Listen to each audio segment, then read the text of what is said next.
Klasse, guten Morgen.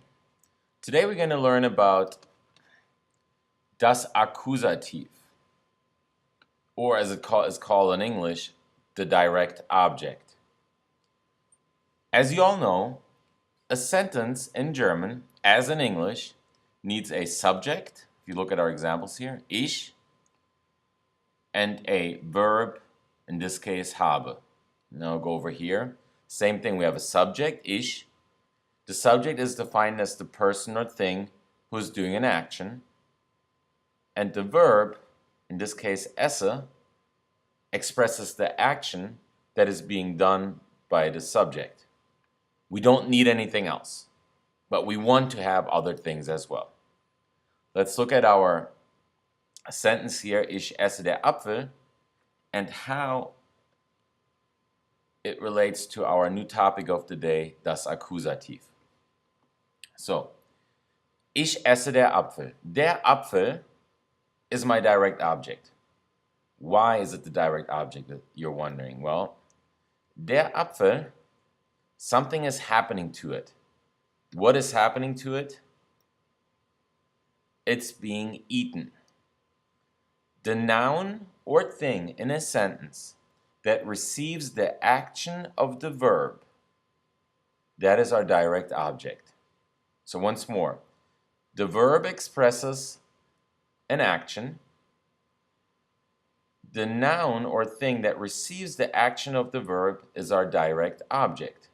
There's really no other explanation. So when you want to find the direct object in the sentence, you have to really analyze it as such. What is my verb?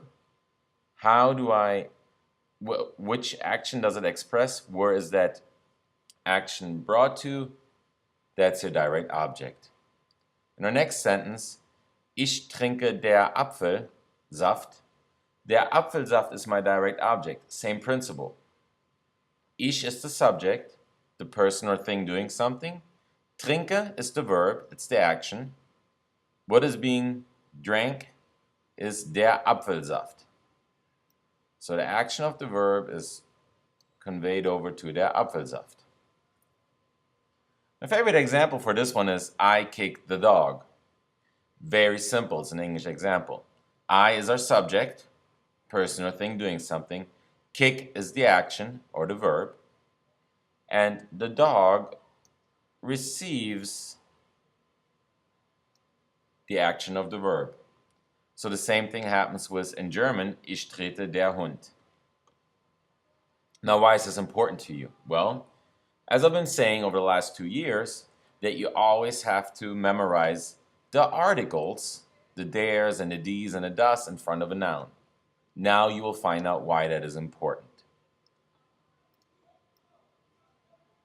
In German, when you have a masculine noun that is the direct object, der turns to den. Ich esse den Apfel. Ich trinke den Apfelsaft.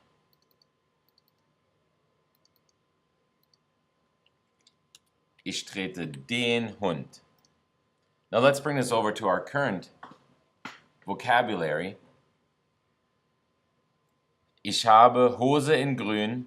Hose is our direct object. Why? Ich is the subject. Habe is the verb. It expresses an action. The action is brought over to Hose. I own it. I have it. What do I have or own? Well, I have the pants. Same goes for das Hemd. Ich habe Hemd.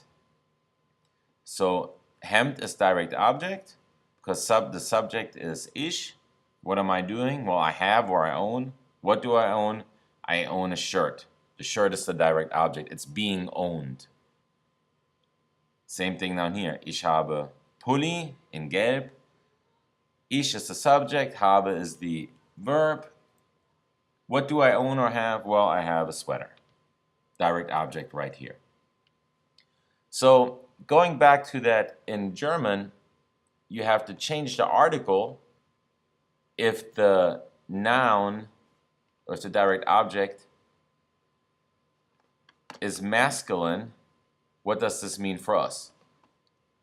Okay. So, ich habe die Hose in grün. Ich habe das Hemd in blau. Ich habe den Pulli in gelb. Now, some of you are wondering why I didn't change anything in das Hemd or die Hose. The entire rule that I just explained to you only applies to masculine nouns. Die and das never change. Only masculine nouns. Masculine nouns are the ones that have the der article in front of it. Ich habe den Pulli. Ich habe den Mantel. Ich habe den Gürtel. Those are all nouns we're just learning. Very important for you to remember. Only masculine nouns, when they are the direct object, go from der to den. Everything else stays the same.